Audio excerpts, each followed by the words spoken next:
crianças. Meu Deus, ilumina a mente dessas crianças, unge a mente dessas crianças, coloca essas crianças, meu Pai, debaixo do sangue de nosso Senhor Jesus Cristo, ó Pai, e abençoa a vida de cada uma delas, ó Pai. É o que nós pedimos, nós te agradecemos em nome de Jesus. Em nome de Jesus.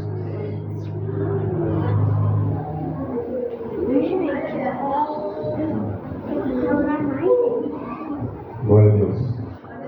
Todos os irmãos na paz do Senhor Jesus Cristo. Amém. Amém. Estou bastante feliz com meu Deus mais uma vez. E também com os irmãos de revê-los novamente. Onde é que nós reunimos e unimos para juntos louvarmos, reverenciar esse Deus maravilhoso, digno de toda a honra, de toda a glória. Vejo os irmãos que nos antecedeu, expressando a alegria de louvar a Deus. Uma vez do lado esquerdo está com algum problema e o outro do lado direito está transbordando de alegria. Aí nossa irmã está se alegrando com menos. Mas a matemática, menos é mais. Glória a Deus. Só Deus para fazer essas coisas na nossa vida. Aproveitar que os irmãos estão sob vossos pés, vamos estar lendo no Evangelho de segundo escreveu Lucas a respeito de Jesus, a partir do capítulo 4, a partir do versículo 16 até o 21. Lucas 4, 16 até o 21. Glória a Deus.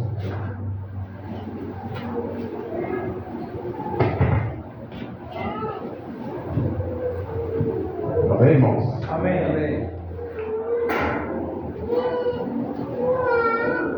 Ele foi a Nazaré, onde havia sido criado, e no dia de sábado entrou na sinagoga, como era de costume. Levantou-se para ler. Foi-lhe entregue o livro do profeta Isaías. Abriu-o e entrou e encontrou o lugar onde estava escrito: O Espírito do Senhor está sobre mim, porque Ele me ungiu para pregar as boas novas aos pobres. Ele me enviou para proclamar a liberdade aos presos e a recuperação da vista aos cegos, para libertar os oprimidos e proclamar o ano da graça do Senhor. Então ele fechou o livro, devolveu-o ao assistente e assentou-se. Na sinagoga todos tinham os olhos fixos nele. E ele começou a dizer: Hoje se cumpriu a escritura que vocês acabaram de ouvir. Glória a Deus. Os irmãos podem assentar, reverenciando a palavra de Deus, reverenciando a casa do Pai. Estou bastante feliz que os irmãos e visitantes que vai ouvir a palavra de Deus, e os irmãos de costume também, é um culto de adoração a Deus, de expressar a glória a Deus. Não há outro lugar onde nós possamos expressar, temos livre vontade de expressar o Deus, pode clamar, pode pedir, porque está na casa do Pai. Aleluia. Louvado e engrandecido é o nome santo do Senhor. Meu Deus. Lucas, irmãos, como o segundo é conhecedor, ele é evangelista, escreveu o Evangelho, segundo escreveu Lucas, a respeito de Jesus. E ele, no seu primeiro versículo, ele trata que ele é bem cauteloso e fez uma pesquisa minuciosa a respeito de Jesus, sobre o qual ele andava com Paulo, que era evangelista, e sobre a respeito também os outros que compunha o ministério daquela igreja primitiva. E ele soube extrair desses homens e colocar no papel a escrita, da qual nós estamos aqui hoje, todo o Evangelho e toda a palavra de Deus em si. Para nós entendermos essa narrativa de Lucas a respeito de Jesus, irmãos, nós temos que voltar um pouco ao Antigo Testamento. No Testamento tinha uns ofícios para que a liturgia, para que os mandamentos, para que a ordenança de Deus era exercida diante do santuário de Deus, as normas de que uma conduta que o povo seguia diante de Deus. E o primeiro ofício para nós entendermos o Antigo Testamento, irmãos, O primeiro ofício no Antigo Testamento era de profeta. O profeta era escolhido de Deus, era ungido por Deus para trazer boas novas, para trazer exortação à comunidade de Israel, para trazer exortação ao povo a voltar ao arrependimento, a voltar os princípios éticos, morais e reverência a Deus, porque Deus poderia o punir a respeito de tamanha desobediência dos irmãos, da igreja, da nação, do povo da época. E para nós entendermos o que nós lemos aqui no capítulo 18, e o Espírito do Senhor estava sobre mim. Visto que Jesus tinha acabado de sair do deserto, quando foi tentado 40 dias e 40 noites, foi para Cafarnaum e levado pelo Espírito, e agora decidiu descer para Nazaré, onde tinha seus parentes de sangue. E como é de costume, Jesus, antes do batismo, antes de ir para o deserto, era de costume ler nas sinagogas. Tanto que o livro sinótico de Marcos fala que o profeta não era reconhecido na sua terra. E Lucas já retrata que Jesus foi a Nazaré. E quando ele chega em Nazaré, ele entra na sinagoga e recebe o livro do profeta Isaías. Tendo em vista que já houve um avanço diante das escrituras de Deus, que antes eram só os 5 livros que Moisés tinha escrevido, então já houve um avanço sobre a literatura.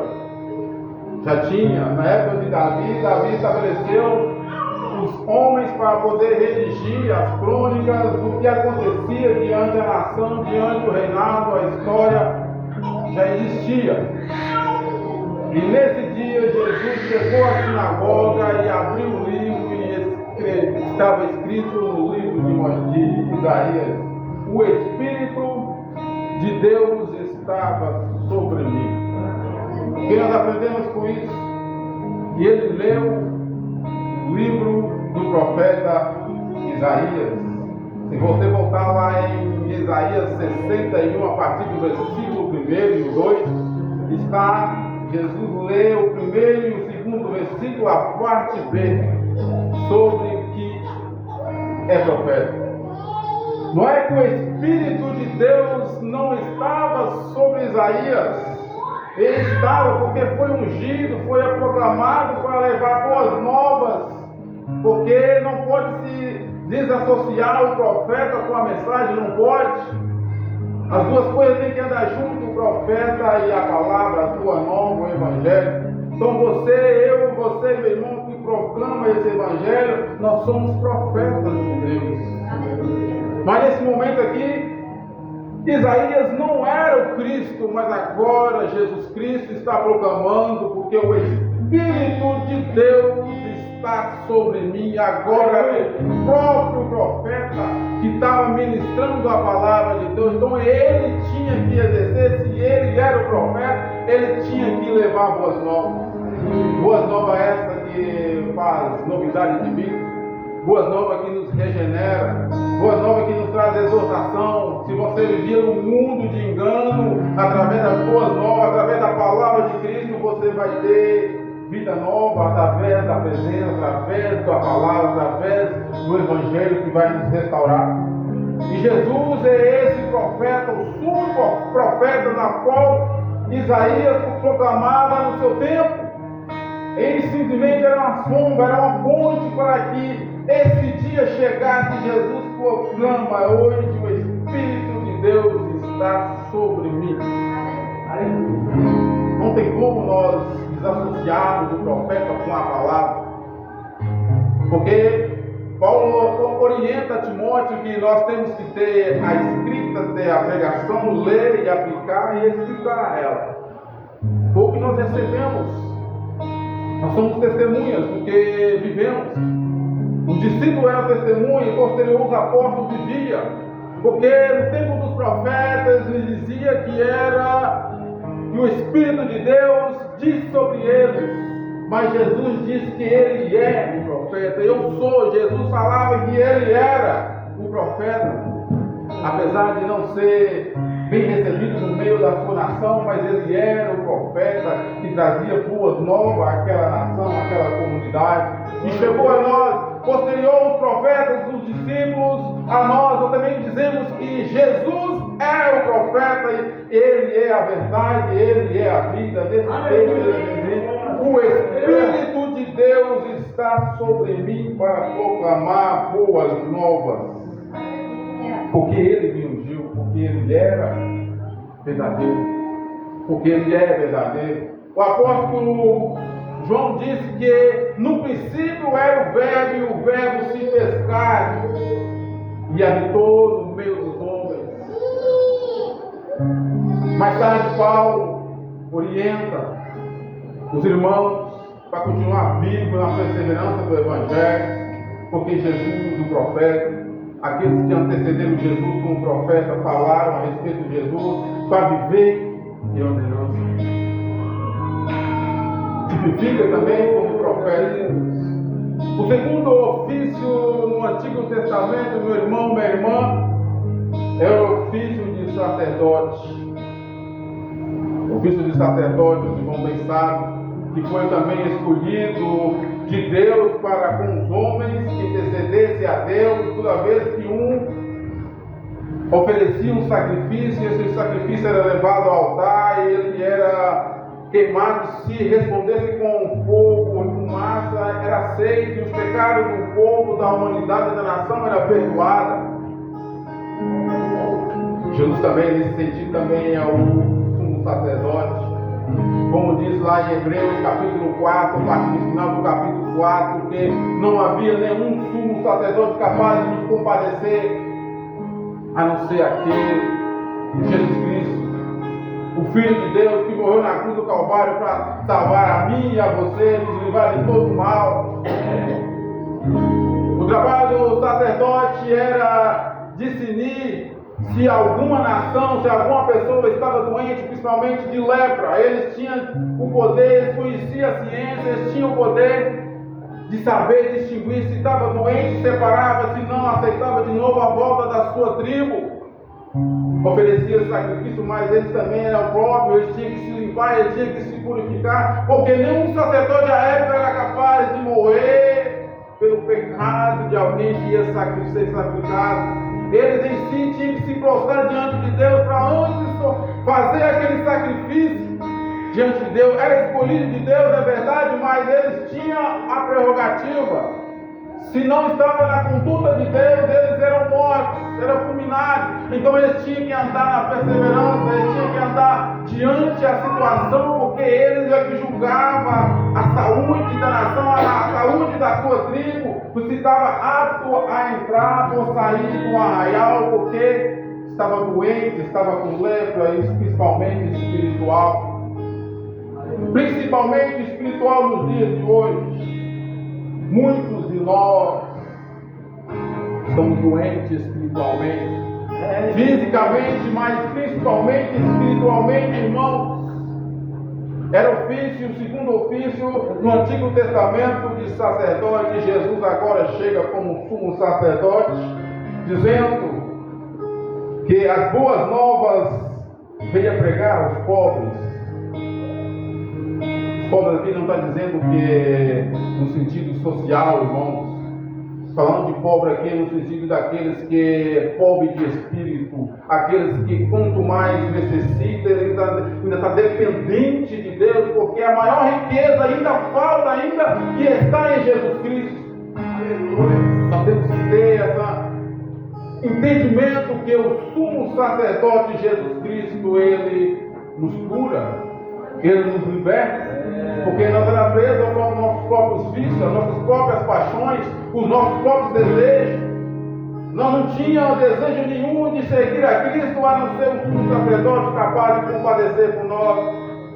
O sacerdote do antigo não fazia isso simplesmente pelo material que era trazido e fazia o sacrifício, mas o próprio sumo sacerdote, ele mesmo foi ao sacrifício, ele foi ao alto sacrifício na cruz do Calvário para perdoar e lavar e remir eu e a vocês. Glória a Deus, louvado, engrandecido é o nome santo do Senhor Jesus Cristo. Muitos de nós serão cegos. Em Apocalipse capítulo 3, a partir do versículo 17, aquela igreja prepotente, arrogante, rica, eles diziam que não faltava nada na sua prepotência, na sua riqueza, porque era povo inteligente. Mas Jesus, do lado de fora, ainda continua falou com o anjo da igreja que eles precisavam de vermes, porque eles estavam mortos. Eles precisavam de um colírio, porque eles estavam cegos. Nós também encontramos na mesma situação, irmão, se não fosse o sumo sacerdote que compadecesse de mim e de você para subir na cruz do Calvário para morrer e nos resgatar e nos dar vida, nos dar transformação, nos dar restauração, nos dar principalmente a salvação e a vida eterna. É o ofício do sacerdote no Antigo Testamento e também é Jesus. É o ofício de Jesus como profeta e como sacerdote, o sumo sacerdote que morreu na cruz do Calvário por mim e por você, para que hoje você estivesse livre. Não de pecar, irmãos, mas a consciência de você, porque o pecado faz separação de você e de Deus. Mas Ele fez a sua maior obra na cruz do Calvário para libertar eu e a você, para que você estivesse ou se tivesse que louvar a Deus com seus pensamentos voltados ao mundo da graça, porque muitos se alegam com o turístico A, com o turístico B, muitos se alegam com o A, com o B, com o C, com o futebol, mas quando você está ligado no mundo da graça, isso tudo perde o brilho, irmão, porque o sumo sacerdote morreu na cruz do Calvário, te livrou de todas as coisas, você já não tem mais prazer nessas coisas. Você está ligado no plano redentor de Jesus Cristo, o principal da salvação eterna, porque o sumo sacerdote restaurou e nos deu continuidade de vida. Louvado e agradecido é o nome santo do Senhor Jesus Cristo. Tanto que você está aqui hoje, livre, talvez seu coração está triste por algo, mas você tem a presença de Deus na sua vida para mesmo constante louvar e reconhecer esse sumo sacerdote, porque eu, o pastor, o diácono, ninguém poderia morrer na cruz do Calvário a não ser ele. Em Filipenses capítulo 2, ele mesmo sendo Deus, ele podia usurpar o seu poder e glória, mas ele se humilhou e habitou em nós. Sofreu as mesmas injúrias que a humanidade sofre. Foi humilhado, não encontrou nenhum lugar sequer para nascer. Foi humilhado, mas ele fez a maior obra redentora. Foi morrer na cruz do Calvário, o sumo sacerdote por mim, por você, meu irmão. Agora você está livre da condenação do mundo, porque você aceitou Jesus Cristo como Salvador suficiente da sua vida. E o terceiro ofício do Antigo Testamento era reis. Tendo em vista que não foi de prontidão o reinado, foi a partir de um pedido de nação sobre quais nações anteriores eram governadas por reis, e eles queriam reis também, porque as nações ao redor estavam prósperas, e eles eram atribuídos a juízes, e eles agora, a nação de Israel, queria reis para si também.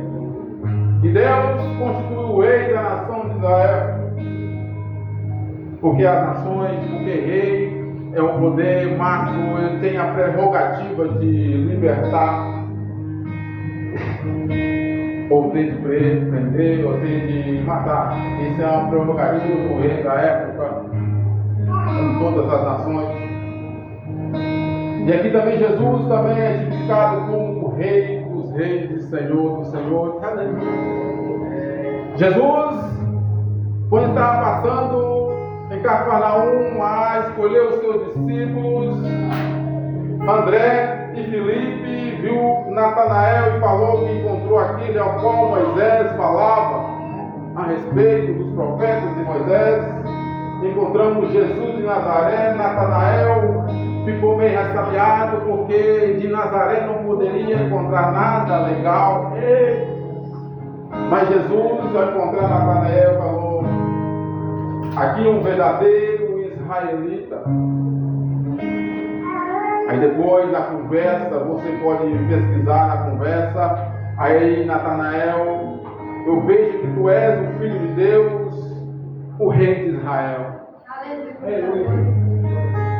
No Antigo Testamento, os reis tinham a prerrogativa de libertar os seus prisioneiros, os seus inimigos, por liberdade ou matar ou fazer qualquer coisa, porque ele era o rei daquela nação, era o maior poder à época de uma nação.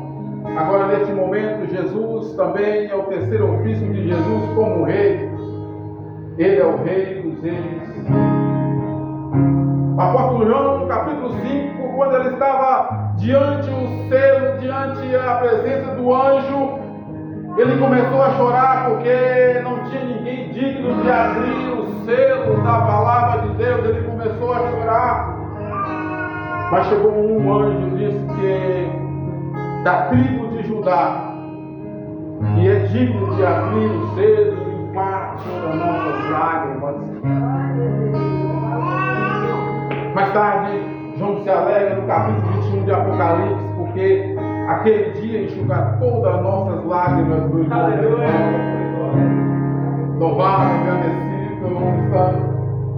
Porque Jesus, como profeta, ele não pode ser separado das boas novas do Evangelho, porque ele é a própria palavra, ele é o próprio verbo que se transformou no meio de nós. Ele também é o sumo sacerdote que era a sombra do antigo, se tornou real na sua vida, e ele é o sumo sacerdote capaz de morrer na cruz do Calvário por mim e por você, para que você estivesse hoje para louvar e redimir o nome do Senhor. E ele agora está presente como Rei dos Reis, Senhor dos Senhores, na minha e na sua vida. Ele é capaz de libertar. Ele agora é o Rei dos Reis, Senhor dos Senhores. Porque no Antigo Testamento, louvado e engrandecido é o santo nome do Senhor, os reis tinham as prerrogativas. No capítulo 9, irmãos, capítulo 9 diz, do mesmo versículo que nós lemos, mesmo capítulo 4, capítulo 19, e proclamar a graça do Senhor Jesus Cristo. Aqui é o rei. Ele podia, como disse, ele podia abaixar decretos, revogar decretos. E Jesus agora, como Rei dos Reis, um dos ofícios de Jesus, ainda sobre o seu ministério terreno, não que ele se expressava como sendo o Rei dos Reis, mas quando, perto da sua morte, perguntaram para ele se era o Rei dos Reis. Ele respondeu ao que estava te avisando. Ele disse: tu dizes.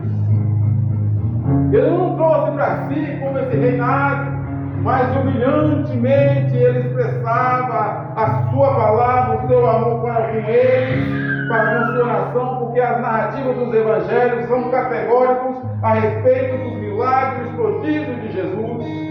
Jesus era o profeta que trazia boas novas, e com ele, constantemente, vidas eram transformadas. Ele é o sumo sacerdote porque ele curou, porque ele libertou. Até morto ele ressuscitou, porque o sumo sacerdote que ele levantou no Antigo Testamento não tinha esse poder, a não ser apresentar a Deus e dar a sentença se pode ou não pode. Mas Jesus é o sumo sacerdote que fez essas maravilhas. E o povo não se atentaram a tanto. Mas nós, com a graça revelada, a partir da cruz do Calvário, através do ministério dos homens que proclamaram o Evangelho, chegou até nós entendemos. Agora Jesus, o Rei dos Reis, ele é capaz de baixar decretos e tirar decretos da sua vida e da minha vida.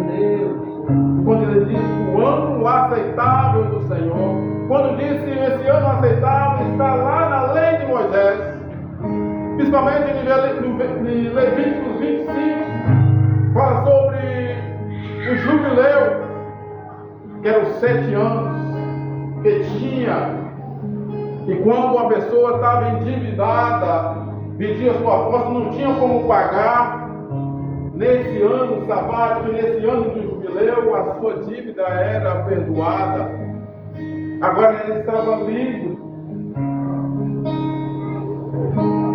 Esse sentido que a graça do Senhor, o ano aceitável da graça de Deus, porque quanto mais nós estávamos desgarrados, porque tinha uma escrita, irmãos, porque Paulo fala, porque tinha uma escrita que nos condenava e nos separava mais e mais da presença de Deus. A nota, a cédula foi rasgada na pessoa bendita de Jesus, na cruz do Calvário, para me libertar, para te libertar. Mas nós estamos livres, a cédula, a escrita foram perdoados, porque desde os pecados de Adão até hoje, não tinha ninguém que poderia fazer, mas o sumo sacerdote, o rei dos reis, baixou esse decreto e te libertou, te resgatou. Agora você está no centro do amor de Deus. Você agora está apto a louvar a Deus, a bendizer o teu nome santo, porque pessoas ficam magoadas porque A ou B falou mal de ti, falou mal do seu ministério, você fica magoado, mas cadê a essência de Cristo em sua vida? Não deixamos que essas coisas entrem no nosso coração e comecem a cauterizar a sua mente, mas nós estamos livres, principalmente para louvar a Deus. As consequências vão vir, mas você tem um libertador que foi de Israel, o Deus criou, chegou até nós. O Rei dos Reis está aqui hoje, irmão, com minha causa e por sua causa. Ele está apto para rasgar aquela escrita, Pai, de condenar você e condenar a mim. Agora o ano aceitável, o ano da graça, o Rei dos Reis está decretando. Aleluia, louvado, engrandecido é o nome de Deus, Senhor. Então não há nenhuma condenação para que nós podemos, a não ser, como foi cantado o louvor de hoje, nenhuma condenação há. Paulo era enfático sobre isso, porque a coroa estava guardada. Louvado, engrandecido é o nome santo do Senhor. Louvado, engrandecido é o nome santo do Senhor. O Espírito do Senhor estava sobre mim, porque Ele me ungiu para pregar o evangelho. Ele me enviou para proclamar a liberdade aos presos, a vista, como na hora da liberdade, irmãos, não violou a expectativa de vida, a não ser o mundo ao engano. A tristeza, mas agora nós somos livres, agora nós estamos na vitória. Nós temos doentes, o Redentor que morreu na cruz do Calvário, você não precisa mais fazer tal tipo de situação de sacrifício. O sacrifício agora é real sobre nossas vidas, é louvarmos a Deus. Um sacrifício talvez para muitos pesa louvar a Deus e reverenciar, porque ainda está preso no seu passado, preso em algumas coisas, ou talvez não tenha nenhuma convicção do que é viver para Deus. Louvado, agradecido pelo nome santo. Aleluia. Mas o Rei dos Reis está dizendo nesta noite, porque ao proclamar o ano da graça do Senhor, essa graça pode ser hoje para mim, para você. Louvado e agradecido pelo nome santo de Deus. Louvado e agradecido. E no capítulo 20, irmão, no versículo 20, então, ele fechou o livro e devolveu ao assistente e assentou na sinagoga como os olhos escritos dele, todos com os olhos escritos dele, e começou a dizer: hoje se cumpriu a escritura que vocês acabaram de ouvir. Louvado e agradecido é o nome santo de Jesus. Se você continuar lendo o capítulo que nós lemos, é outra mensagem de Jesus Cristo a respeito do qual ele estava pregando naquele dia. Eles gostavam, uns receberam a mensagem, outros murmuravam, porque era conhecido onde é que ele vivia. Até o próprio porque Nazaré era quase que esse lugar, era um lugar que não tinha nenhuma expectativa de vida, e veio logo o rei dos reis, o sumo sacerdote, um profeta de Nazaré. O próprio Marcos fala no livro sinótico que era um profeta sem honra. Os próprios da sua família não criam em Jesus. Os milagres. O seu próprio meu irmão só foi crer em Jesus Cristo depois da sua ressurreição. Então Jesus sofreu todo tipo de humilhação. Os próprios da sua casa, da sua família. Aí nós vamos ler lá no livro de Isaías os mesmos capítulos, os mesmos versos que Jesus leu naquele dia. E o Espírito do Soberano Senhor estava sobre mim, porque o Senhor me ungiu para levar boas novas aos pobres. Enviou-me para cuidar dos que estão no coração quebrantado, anunciar liberdade aos cativos e libertação às trevas aos prisioneiros, para proclamar o ano da bondade do Senhor. Em Lucas, Jesus leu até aqui. E ele fechou o livro, irmão Marcos. E ele fechou o livro. Curioso porque ele fechou o livro na parte B, na parte A do versículo de Isaías, do livro de Isaías. Ele fechou porque ele estava presente, porque ele era o profeta, ele era o sumo sacerdote, ele era o rei. Porque, como eu disse, não pode se desassociar o profeta das suas próprias palavras, como qualquer irmão que está, quando colocou a mão e ungiu a ele tem, da parte de Deus, o poder de ministrar a palavra de Deus. Lógico que nos dias de hoje nós temos que ter um tipo de cuidado sobre a unção da palavra de Deus, sobre impor mãos. Não está bem expresso no Antigo Testamento, mas nós temos que ter uma cautela sobre a quanto isso. Mas não podemos desassociar o profeta da mensagem, que era o próprio Cristo, o sumo sacerdote. E ele fechou um livro na parte A do versículo 2 de Jeremias. Hoje se cumpriu as boas novas, se cumpriu essa palavra. Se cumpriu, irmãos, porque ele estava presente. Ele desceu do céu, se vestiu, se comeu como pecadores, estava no meio dos homens, sofreu toda injúria para que você estivesse livre e estava presente porque ele tinha que sofrer a morte de cruz. Ele se cumpriu isso. Mas se você ler a sequência dos capítulos, dos versículos de Isaías, que diz assim: louvado e engrandecido o nome do Senhor, para proclamar o ano da bondade do Senhor e o dia da vingança do nosso Deus. Agora as coisas não se mudam, irmãos. Agora já é com vingança. Para consolar todos que andavam tristes e dar a todos que choram em Sião uma bela coroa em vez de cinza, um óleo de alegria em vez de planto, um manto de louvor em vez de espírito deprimido. Eles são chamados carvalho de justiça, plantio do Senhor, para a manifestação da sua glória. Que dia que vai ser isso, meu irmão, minha irmã?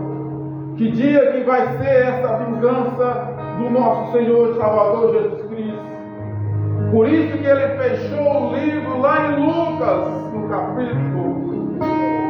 Só leu isso para os irmãos presentes naquela época, naquele dia, mais de 2000 anos atrás. Porque se cumpriu a Escritura. Muitos murmuravam: quem é esse que está falando essa asneira?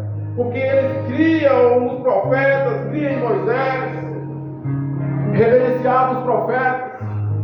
Quando Jesus estava no Monte da Transfiguração, Pedro perguntou quem era ele, se era o profeta, se era Isaías, se era Jeremias, porque eles reverenciavam esses profetas, eles conheciam as Escrituras, eles conheciam a liturgia daqueles que pregavam na sinagoga. E Jesus solta essa mensagem.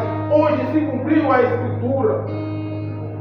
Uns receberam porque já tinha entregado a sua alma, corpo e alma e espírito a Cristo.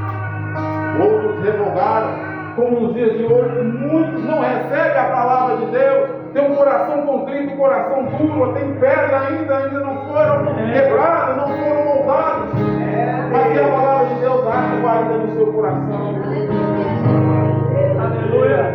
Por que Jesus não continuou lendo os versículos seguintes de Isaías? Porque ainda há pessoas que choram ainda, de lutos ainda, apesar de receber Jesus Cristo como Salvador das suas vidas, ainda chora ainda, porque as lutas são constantes, irmãos. Mas há um dia que vai reverter esse choro em alegria. Eu creio. Ao invés de cinzas, agora vai ser uma coroa de glória. Paulo almejava, Paulo fala que estava perto de receber essa coroa, quase no dia do seu partir, ele estava esperando essa coroa. Não é diferente de mim e de você, meu irmão. Aquele dia, a vingança do Senhor vai chegar um dia que vai se cumprir. Por isso que Jesus fechou aquele livro, nesse capítulo, nesse versículo, porque esses dias ainda vai se cumprir. Deus. Louvado, engrandecido.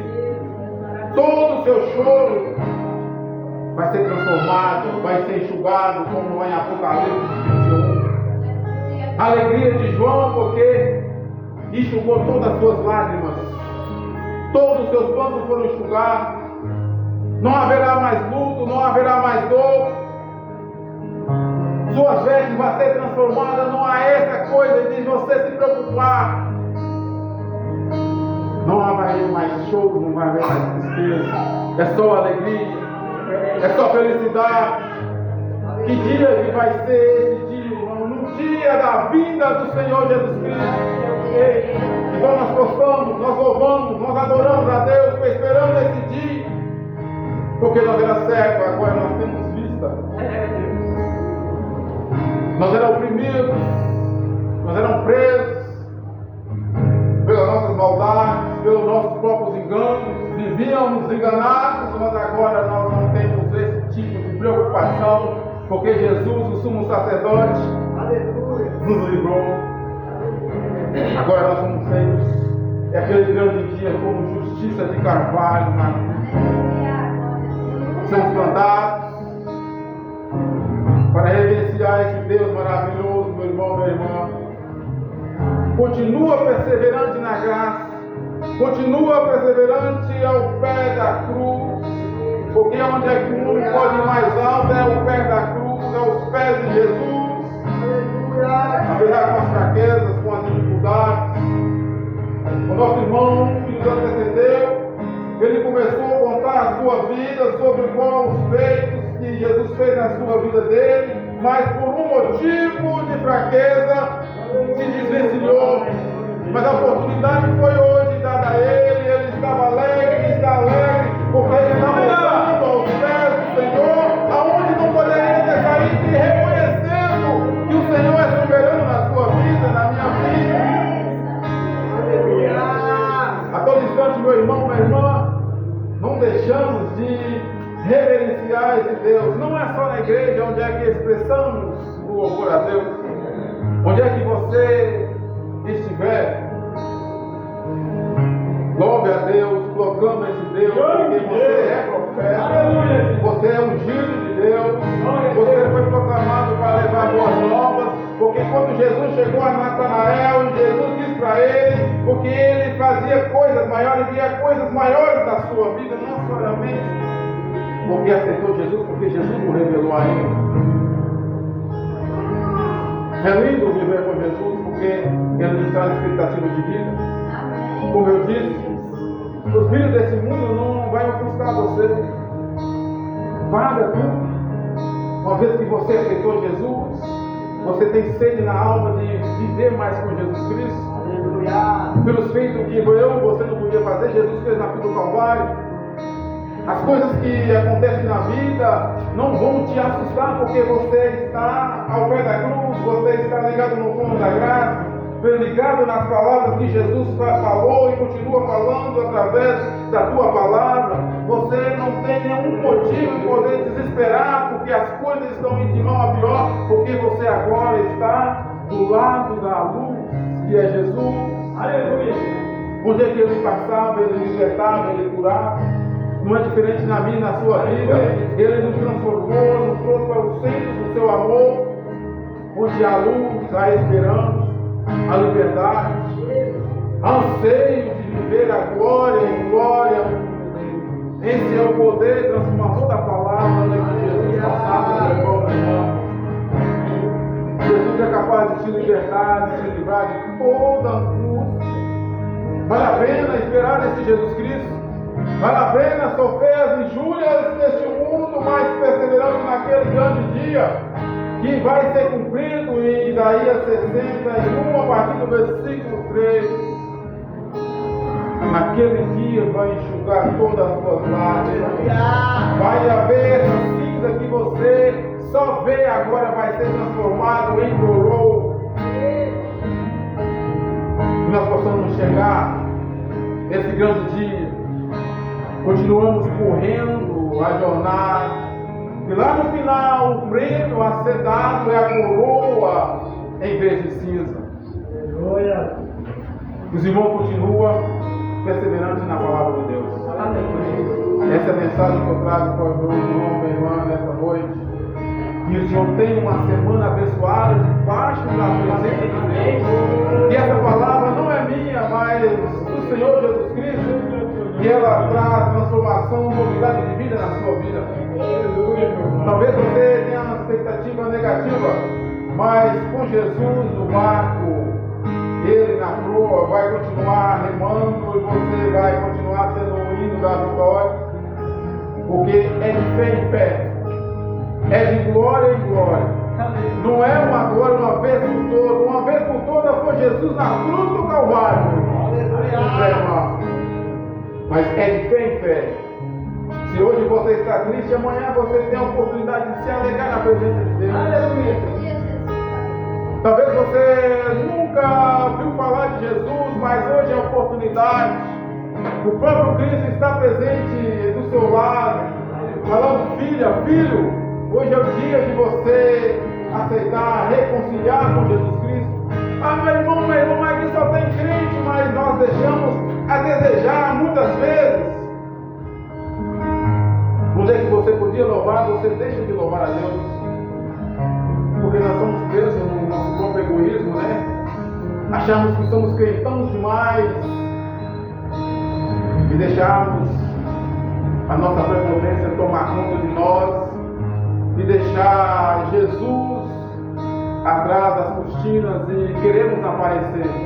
Não é esse o objetivo do Evangelho de Jesus Cristo na nossa vida, na minha vida. É necessário que Ele cresça, que Ele apareça e nós diminuamos. Como diz o apóstolo Paulo, o apóstolo João, no seu Evangelho de Jesus Cristo, é necessário que Ele apareça e cresça e nós diminuamos. Que você seja humilde de mente e aceitar as mazelas, não na sua vida, mas que essas coisas tira você do foco, tira você da presença de Deus. Você reconhecer que esse Jesus Cristo é o sumo sacerdote, fez a maior obra na cruz do Calvário para salvar a mim e a você nessa noite. Glória a Deus por isso. Glória a Deus porque Ele morreu na cruz do Calvário e está aqui hoje, te dando a plena liberdade de viver os propósitos de Deus na sua vida. Amém, meu irmão? Amém. Que Deus nos abençoe em Cristo Jesus. Que Deus tenha uma outra oportunidade para você continuar louvando a Deus. Se nós não viemos durante a semana pelos caminhos da vida, continuamos orando, reverenciando esse Deus. Em qualquer lugar que você estiver, não cesse de louvar a Deus, não cesse de adorar a Deus, na pessoa bendita de Jesus. Que Deus nos abençoe em nome de Jesus.